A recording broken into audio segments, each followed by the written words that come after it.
Alright, Bob, listen up. We need to figure out a way to make this scrap wood and turn it into this, so we can be the first woodworkers to go to space.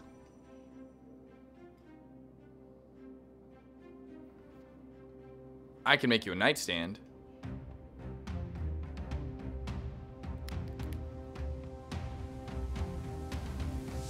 Alright, that'll work. So this nightstand might not take you to the moon, but it is a good use of this scrap wood. Being a woodworker, there's a tendency to hang on to all of your scrap wood, hoping that one day a project will come up that it can be used for. And today is that day. For this project, I'm going to use some scrap walnut plywood that I had laying around. This scrap wood actually came from a full kitchen build that I had a couple years back. It's just been sitting around collecting dust in the corner of my shop. To begin this build, I'm going to start off by making the legs to this nightstand. This is a more unique build as it's a corner nightstand, so I only need to make 3 legs. Being that we're using plywood, we have to find a way to hide the veneer core to make it look like it's a solid piece of wood. And to do that, we're going to cut 4 triangular pieces that we're going to roll up into a tube to make a leg. I'll actually be using a few different ways to hide the veneer core during this build, which I'll show you later on in the video. After all the pieces have been cut, I moved on over to the glue up table where I added some blue painter's tape and glue to roll up these legs. I realized after gluing up the first leg that this is going to be much easier if they were propped up versus laying flat on the table. So I busted out my trusty DIY PVC standoffs. These standoffs are great for any glue up because it allows you to clamp on the top and the bottom, plus it keeps your piece off of your table. When coming up with the design for this nightstand, I knew that it was going to go into a corner. So I wanted to make sure that the grain was going to extend from the front to the back corner versus left to right, which is going to make for a little bit more scrap, but in the end, it's going to look better this way. I didn't realize when designing this, but the top is starting to resemble the home plate of a baseball diamond, which I'm kind of okay with. Now that I'm done cutting out the top to this nightstand, I'm going to move on to cutting out the skirt pieces. The skirting actually holds the legs together, plus it creates a base for the top to actually sit on. The skirting that I'm referring to can also be called an apron of a table, but I think a skirt sounds better. With all of my pieces cut, we're going to move on to hiding the rest of the veneer core of this plywood. And to do that, we're going to use some iron-on edge banding. It's a pretty simple process. All you do is cut the banding to length, apply a little bit of heat and pressure from an everyday iron, and then trim off the excess. What's cool about the edge banding is it really doesn't take anything fancy to make your project look better.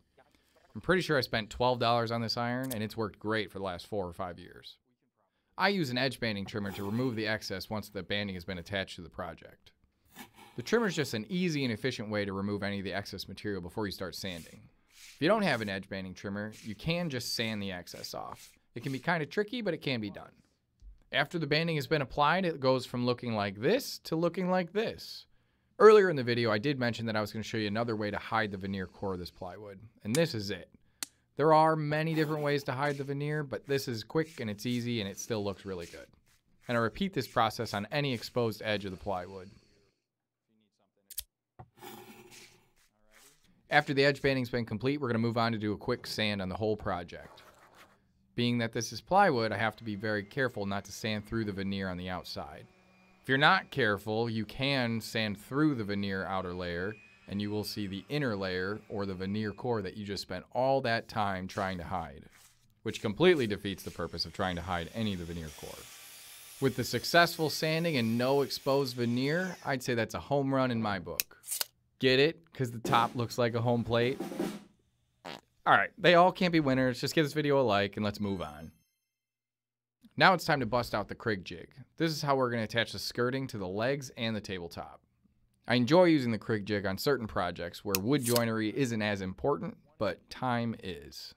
Another beautiful thing about scrap wood is I purchased all this material years ago on a project that has already made me money. And now the scrap wood is making me money again. So hang on to as much scrap wood as you can because it could make you money down the road. And if it doesn't make you any money, it's still really good for practice wood.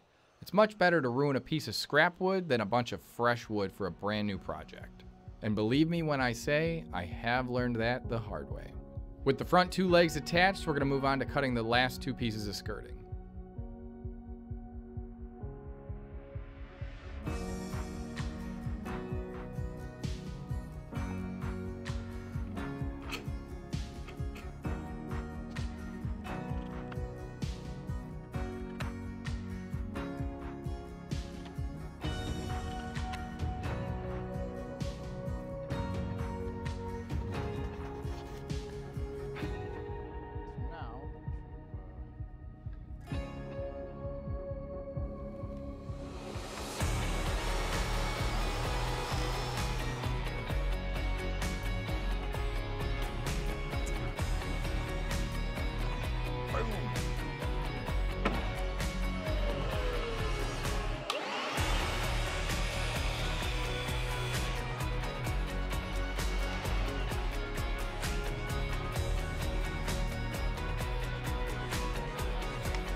15 inches.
And with that last screw, we have scrap wood corner nightstand.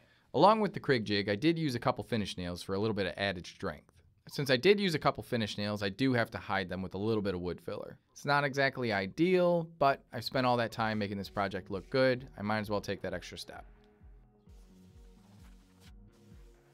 For the finish of this project, I decided to go with a little bit of shellac. I don't use shellac very often, but I've been harping this entire video.